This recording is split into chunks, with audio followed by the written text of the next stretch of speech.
Welcome to this podcast in a series developed by the Nebraska Juvenile Justice Association. NJJA is a 501c3 not-for-profit public benefit association. The mission of NJJA is to improve services to youth in the juvenile justice system by serving as a resource for collaboration, leadership development, and education for juvenile justice system professionals and interested stakeholders. Our efforts are greatly enhanced with the generous support of the Sherwood Foundation. Please visit our website at njja.org to see a list of upcoming podcasts, as well as the opportunity to revisit those podcasts previously recorded. We welcome your thoughts as to potential podcast topics and interest. Welcome to the Juvenile Justice in Nebraska podcast, produced by the Nebraska Juvenile Justice Association. Good morning, guys. Welcome to the NJJA podcast. I am Josh Arias. I am with ESU 7. And we're going to do we're just going to go around really quick. I'm really excited about the podcast and who we have on here today. So I guess we can start with Monica. Yeah. You want to start us off? Yeah, you bet. Good morning, everybody. I'm Monica Miles-Steffens. I'm the Assistant Director of the Juvenile Justice Institute at the University of Nebraska at Omaha. I'll pass it on to Casey. Morning, everyone. My name is Casey Zimmerman, and I'm a Children and Family Service Administrator out of the Grand Island and Hastings office. But I am also part of the statewide crossover implementation team. And I'll pass it to Maeve. Hi, everyone. My name is Maeve Hemmer. I work for RISE as a community navigator, so I provide reentry support to RISE graduates coming out of the Nebraska State Penitentiary and the Reception and Treatment Center. So to Matt. I'm Matthew Allen, CEO, of Community-Based Services. We do family support and community youth coaching for a number of districts in Nebraska. And I'm Tammy Sassaman. I'm the Executive Director for Nebraska Juvenile Justice Association. Welcome, everybody, today. Yeah, so to get started, Monica, do you want to tell us a little bit about the Juvenile Justice Certificate Program? Yeah, you bet. So I just want to say thanks again to NJJA. They've been a great partner as we have launched this certificate program and being able to provide a space for people to hear about the program and recognize our participants at the conference every year. So I'll just really quickly say one of the reasons that this certificate program was created was in response to what we hear in the field as we work with programs all across the states, program directors and staff, people just really hungry for learning more about juvenile justice and enhancing their skills and collaborating with other people around the state to do best practices around working with youth and families. And so there's kind of three main goals of the program, and that's to develop the capacity of current and future juvenile justice professionals and helping them implement best practices in their organizations and helping Nebraska just become more evidence and research informed. And then equipping future juvenile justice leaders with the knowledge to lead Nebraska in an evidence-based manner. And you'll hear from our participants, but a lot of them are already leaders in their organizations and will hopefully continue to go on to lead in other spaces as well. And then finally, just being able to grow a statewide network of juvenile justice professionals to be a resource to each other, to support each other. Sometimes it feels like lonely work when you're out there working with youth and families. And so creating a space that people feel like they can go to and have support. Awesome. Thanks. So let's go ahead and get going with some questions here. And everybody just feel free to jump in. So whoever wants to answer this first one, how did you find out about the program and, what inspired you to enroll? For me, I think I found out through just an email from my boss who said, "Hey, are you interested in going to this?" Which I hadn't seen it before. But the more I thought about it and being part of the crossover implementation team, I really felt like I needed a little more information. So that's how I found out about it and decided, let's go for it. Yeah, I think I saw an email as well and read into it and was like, woohoo! Like in this field, I feel like anytime you can partner with somebody trying to do good in our field, it's not very common. And I was super excited when I got the initial email. Yeah, I had Dr. Hobbs as a professor in undergrad, and so kind of got in like a very brief overview into motivational interviewing. And so I was super excited about some of the different presenters that we would have as part of this certificate program.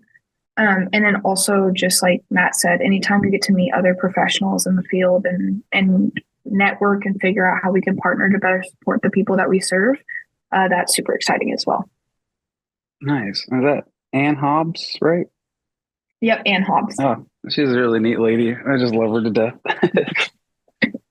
Yep. I second that. Nice.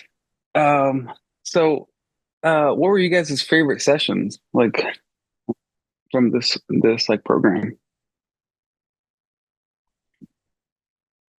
I think my favorite session was the one on risk needs assessments.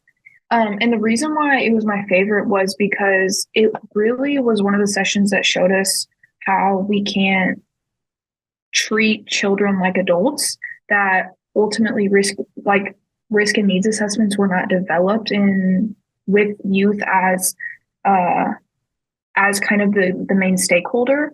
And so it showed me that, if we continue to try to treat and support youth as adults, we'll continue to see the poor outcomes that are currently happening. And so it really gave me hope that this conversation is happening around, we have to figure out how to meet children right where they are and be creative to make sure that they are in the driver's seat of their future and what their support to kind of achieve everything that they can. I also loved the ones that kind of revolved around wellness, because I think a lot of times in this work, people come in and then they leave because they get burnt out. And so those were super helpful to me, because it was just this general question of how do we sustain ourselves so that we can be consistent for the people that we serve. And so I think that that's a really important conversation. And so those were my two favorite sessions. Dang, now I'm kind of interested in this program. You should do it, Josh. Yeah. So I'll just ask you guys afterwards some of the other questions I had about some of the like deeper things. But Matt, did you want to share a little bit about what your like favorites were?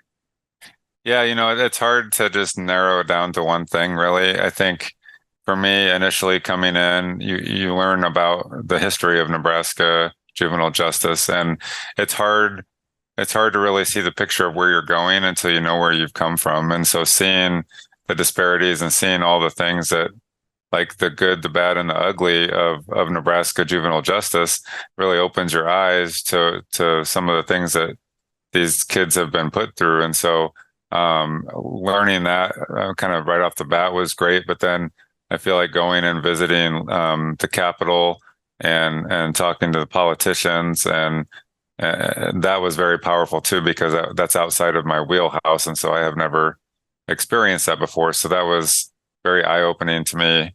And then the capstone project to kind of finish it off was just awesome, because it's, in my mind, I see this kind of as a think tank in a sense. You're partnering with professionals who have the same passions as you. And when people get together for that and put their ideas together and their passions together, I think big things happen. And it's not an overnight process, but it helps us kind of get the train going, adding fuel to the train, just partnering with professionals who really do have a passion for the same things as we do. And so that it was just a an amazing program, and I loved it. Thanks. Now, we're going to move on to the next question here. What topics and ideas kind of really challenged you and helped you grow in this program? I think for me, it was their reflective practice.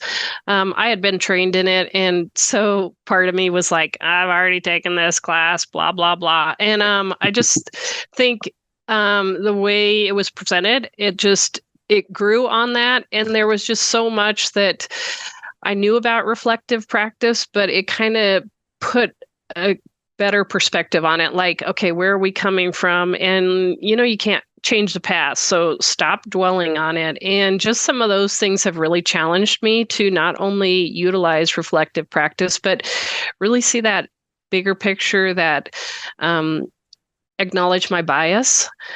But I was really, I guess, surprised and excited about where those sessions took me in my work. And I have to give a big shout out to Tammy Sassaman. She's our reflective practice trainer. So thanks to Tammy. Oh, wow. Yeah. Tammy's the GOAT. Everybody loves Tammy. Yeah. I guess, Tammy, do you want to share just like a brief, what is that practice really quick? Or that would take hours. Thank you for the kind words. Reflective practice is all about, Josh. It's basically, it's kind of exactly what it says. It's taking the time to reflect back on where you've been, what you've done, and kind of reevaluate. Ask yourself questions as far as what has worked, what didn't work, what can I do differently, what can I do better. Something that exactly what Casey mentioned. We can't go back and change the past. And so how do you reflect on it and look at, how do I make today better? And, how do I improve my future or do something differently? So there's a bunch of different kind of modules in regards to some questions you can ask with in relation to reflective practice, as far as working with clients, within yourself personally, or even like within your work atmosphere. So that's what it's about. Thanks a lot for sharing that. It was fun presenting to this group. So.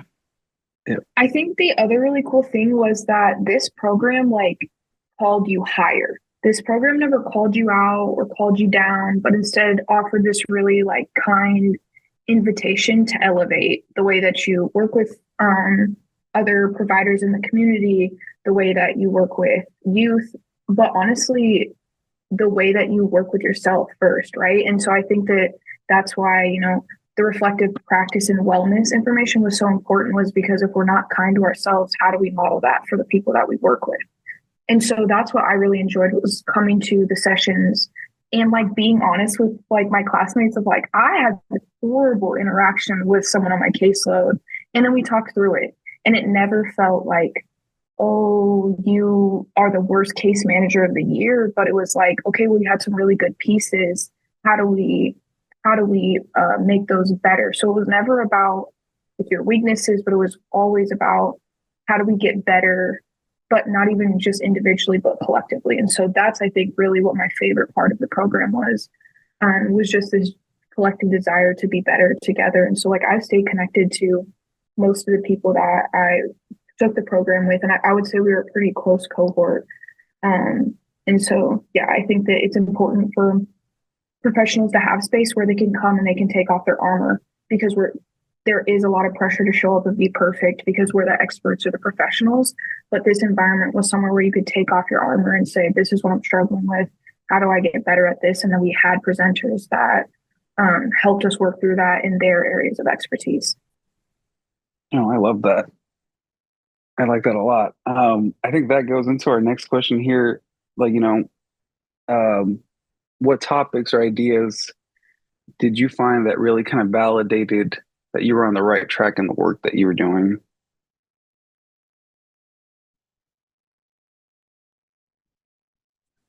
I think for us, the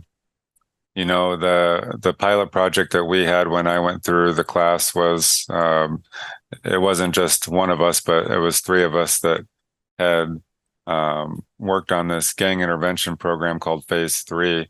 And so the validation for me is, going through this program with the help of Dr. Hobbs and Monica, really just digging into the data, digging into, how to interpret data, but also taking that and building something that, we can take back to our community.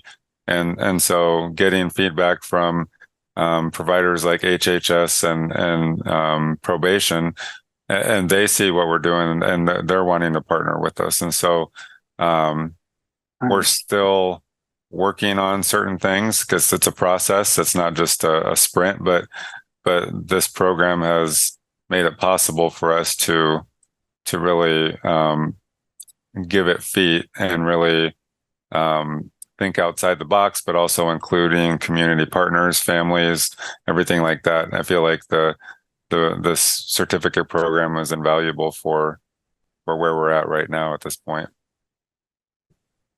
I just think too, some of the tools we learned about working with families and youths and things like that, we could also utilize with our coworkers, our staff.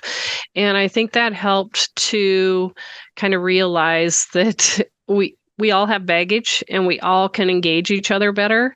And so I think that's where, for me, the validation came, was like, this class was not just teaching us about juvenile justice. It was teaching us about something much bigger. And we just had to take that and put it in whatever part of our lives that would work. And if it didn't, then we start over. I mean, I think what I got from this program is just keep at it. Like, you're going to get knocked down, but keep at it. Like, you can figure this out. And like Maeve said, everybody around the table was so passionate about what they did that was also pretty exciting too, to figure out all these different people and all the different things they did. That makes me think about, I needed that program before the start of this summer. So I do like social work and I work with families, and like, I could have used some of these skills. Let me see where we're at here. I guess for whoever wants to answer here, what was your biggest takeaway at the end of the program?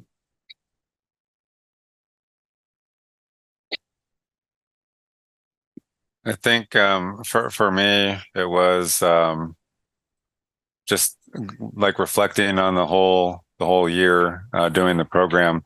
Really, just a safe place to be vulnerable. Like, that's where it starts, because we're not able to share great ideas unless we feel like we're safe, right? So, it's a safe place to kind of let your hair down.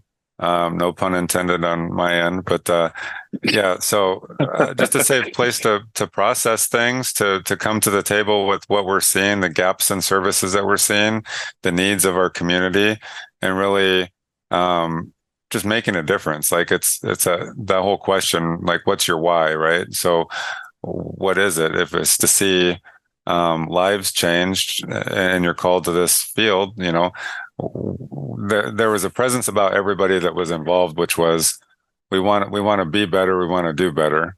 And so when people come together and are vulnerable, like, things happen, and great minds in the same room together, just processing and just thinking and talking, and good things stem from that. I truly believe that. Well, and I have to share, as far as my insight from coming to this group a few times, just seeing the dynamics of the group was really cool. The definite relationship building was there. People felt comfortable sharing.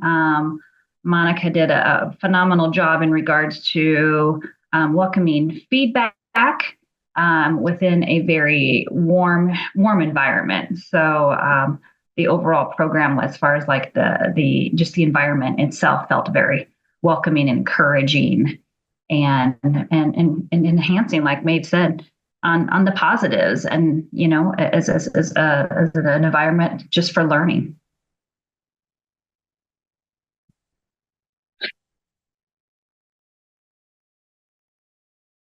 Any other takeaways? Now we can move. So, yeah, my biggest takeaway was like how lucky I am to be surrounded by so many incredible service providers. Like, I've only been in this field for a couple years, and I was taking this class with people who have been in it for 20, 25, like a very wide range of experience. And so I just came to class like really grateful to have the opportunity to learn from people. And to be mentored and cared for by people in this field that are willing to like mentor and help me elevate. And it's just a reminder of how we really are better together when we just collaborate to support people. Like, I call some of my classmates for questions about, people on my caseload that I'm like, hey, I have never seen this issue come up. What are your thoughts on it? And like, LaDonna will know exactly what to say. She's a beast. And so she will help me think through it. And so I'm just really grateful for the connections that were made. Like, relationships is everything in this work. And so that was my biggest takeaway, is just how really blessed we are here in Nebraska to have so many incredibly passionate and committed people in this field. Yeah, I guess for me, I had a couple takeaways. One was just that we met with Bill from the Lighthouse, and just that program, it just made me feel like it took many, many years to build that. And they did such an excellent job that it was like, okay, I have hope, but you just have to stick in there. And then I came from the other side, from the child protective side. So at times there's some friction between child protective services, probation, and I was able to just see a side of the other side and what great work they were doing. And I think too, I was excited to see Mark up north, that he like saw what he wanted and he implemented it, where I work for the state of Nebraska, and sometimes those things have to go through some red tape and some channels and things like that. But he was able to, with his program, identify and then change. And when he came to do his capstone, like, he had already seen change. So that was super exciting, that all these pieces work. You just have to kind of stick with them. Yeah, I think that's what I have been so excited to see all these things come together in this program, and see people from, even last year we had people from different states, like Casey just mentioned. We had someone from South Dakota, or two people from South Dakota, and just to see how people really have gelled and helped each other and learning from each other. I learn a ton from everybody in the class too. And just, it's been a really cool thing to see how it all just gels every year, no matter who shows up. So. And quick question for you, Monica, how big was the class? Right. So the first year Matt was in our first cohort. That class was 5 people. Last year in Casey and Maeve's cohort, we had 8 people. So it's nice to have a little bit smaller group. I mean, we'd probably cap it at like 15. We'd love to have 15 people, but we found that I think that smaller group allows this kind of relationship building and the things that Matt and Casey and Maeve have been talking about. Yeah, I was going to say, if it was any bigger, I think you start to lose that kind of like warmth with the group and stuff. So yeah, for sure. Yeah. So one question I would have is, many of you have mentioned capstone over and over again. Can you share with the listeners as far as what is a capstone project? Can you explain a little bit so people have a better understanding of what that entails? Well, I can jump in really quick and then let everyone else weigh in on their thoughts. So the capstone project is not designed to be scary, right? It's like the one kind of thing that you do to, like, quote, pass the class, or so to speak. But it's really designed to take the skills from the sessions throughout the program and put them into practice into an applied project in your agency or your community or your organization, so that you can just practice a lot of those different things that you learned, the skills, and see something happen at the end. doesn't even have to really come totally to fruition, like Matt mentioned. Theirs was really just planning out a program to get it in place. And so it's just designed to really challenge the participants to put what they're learning into practice.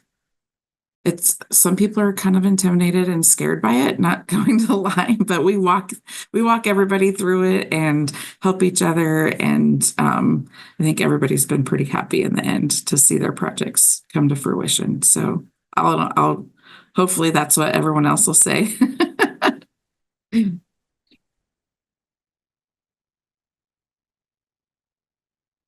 Casey, you want to talk about? Yeah, go ahead, Matt.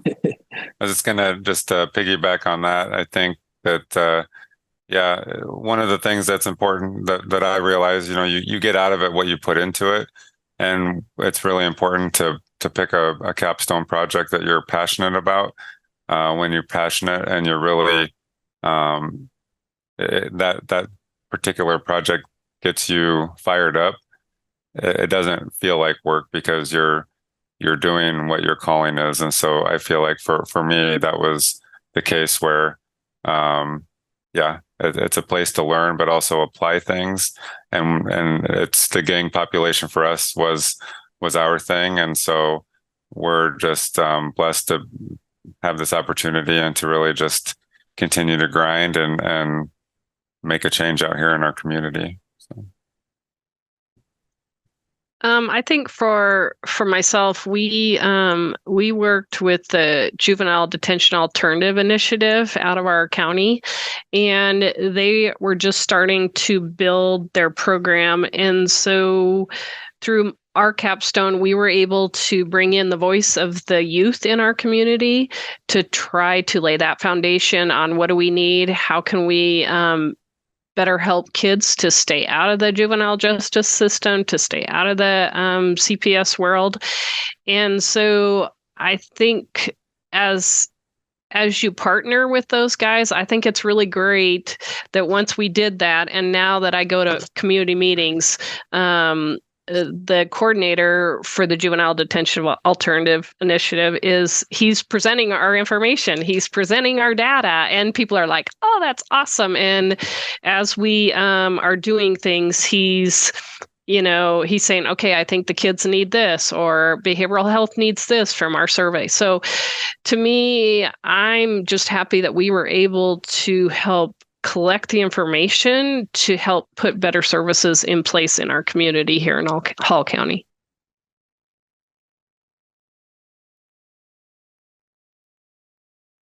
And I think too, it's a learning opportunity because like Maeve and I are still working on her capstone, right? We had some doors closed that were unfortunate. And so I think it's also just a learning opportunity to say that sometimes you just have to keep trying and you adapt, right? Some adaptive leadership skills too. So, and it's you have like very longitudinal support on your capstone. Like Monica, we're 5 months past when we graduated, and she's still like helping and kind of leading the way to kind of make my capstone happen. And so I think that that's really cool. Is like your support and connection doesn't just end once you complete the program, but you stay connected and figure out how to make things work even past the program. And I'll second that.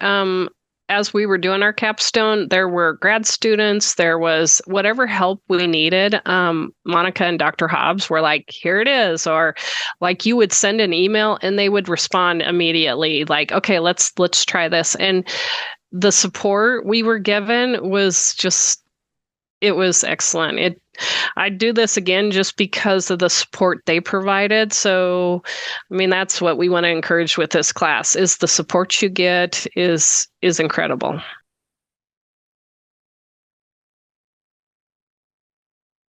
And I had a question here for Matt. You've had like several of your staff go through this program. So as a leader of your organization, kind of what has been the benefit that you've seen? Yeah, that's a good question.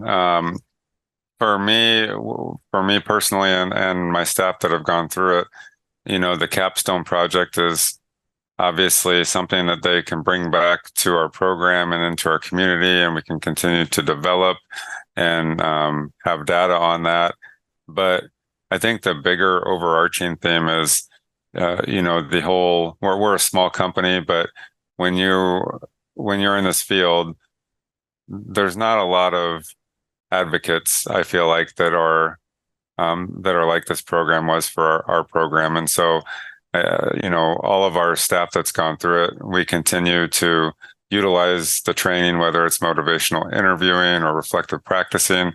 Like, the skills that we learn, we really, they're taught in a way that's very receptive and good, but also we can apply that. And I'm all about, application. How do we apply this to what we're doing?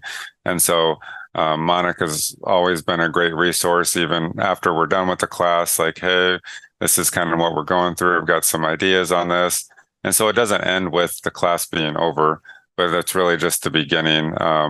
And everybody in the class, we still keep in touch with 90% of them. So it's a relationship, but it's a network, but it's about the cause. And so when you have people that are smarter than myself partnering with you, it just breeds success. It does. It really makes a difference in our community with our kids and with our workers as well. So every single one that's gone through it loved it. And we'll have more this year. I feel like it's invaluable to our community and to our organization.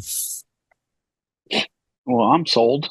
I'm definitely interested.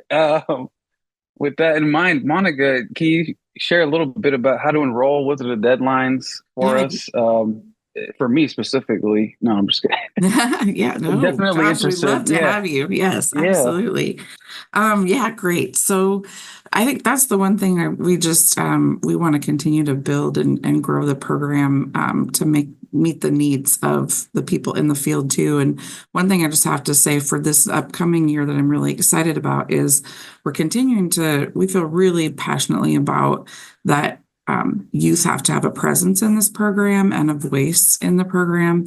So we have UNO students as a part of our leadership team on this program that have lived experience, both on campus as well as we are building a partnership with inside Nebraska Correctional Youth Facility with their intensive peer support mentors and some of the young men in there who have a desire to come to college after they get out. And so we're just this year, the cohort will actually go to NCYF, hopefully. That's our hope, that we'll actually meet their part of the day when we talk about youth engagement. But just to know that we're just continuing to build that youth voice into the program as well.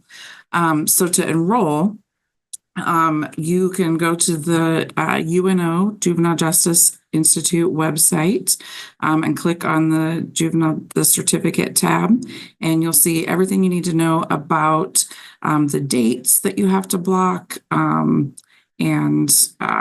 There's a QR code that takes you right to the link to enroll. And that enrollment goes through actually UNO's micro-credential office. So that's the other cool thing about this program is it is not only do you get just a certificate, but you also then have what we call a micro-credential. So that professional development kind of badge that you can put on your LinkedIn or your resume or those kinds of things too. But if you have any questions at all, they can reach out to me. At my email is miles-steffens@unomaha.edu, or reach out to Tammy or any of the folks on this, on the podcast. Oh, and the deadline. The deadline is August 30th. We don't start till the end of September. So if someone needed a little bit of a week or something extra time to get things in order to enroll, just reach out to me and we'll make that happen. So. And as a partner with NJJA, we also sent out the link as well. And so for those of you who are on our email list, you should have received information about the certificate program and how to get connected with it. And I should also just give a quick shout out to Administrative Office of the Courts and Probation. For if anybody's a registered service provider through them, they did just approve the program to cover all 12 criminogenic CEUs that those providers need. So that was an exciting, we appreciate them for that. So I think that's it. Reach out if you have questions. Yeah, I was going to say thank you guys for hopping on. One thing I like to do to finish up meetings or different events or podcasts is I just try to go around and say one thing we're grateful for today. So I'll start. I'm grateful I got good rest. I am a horrible sleeper. So yeah. Monica, what are you grateful for today? I'm just grateful for this group and grateful for to NJJA for the opportunity to share about all the great things that our participants are doing across the state. All right, thank you. Casey, right? Casey? Yes. I'm grateful for my granddaughter came to town last night, so I have been spoiling her for the last 24 hours. So thank you for sharing. Matt. I am grateful for my family and I'm grateful for our community. Thank you, Matt. Was it Maeve or Mauve? Maeve? Maeve. Yep, you got Maeve. it first time. All right. Sweet. I'm grateful that we're one day closer to fall. I need this heat to just relax. I know people can't see me on this podcast, but I have super curly hair and I've looked like a llama all summer. So I'm ready for some cooler weather. I understand. Tammy, one thing you're grateful for today? I'll tell you what, over the summertime, that's our opportunity for all three of my boys and my husband to do some different things together, because once the school year starts, we all go in so many different directions throughout the year. And so I'm very grateful that we had many opportunities to actually do things together as a family. Thank you for sharing. And thank you guys all for being on. Thank you for listening and see you guys next time. thanks a lot. Thanks, Thank you, everyone. Thank you, everyone.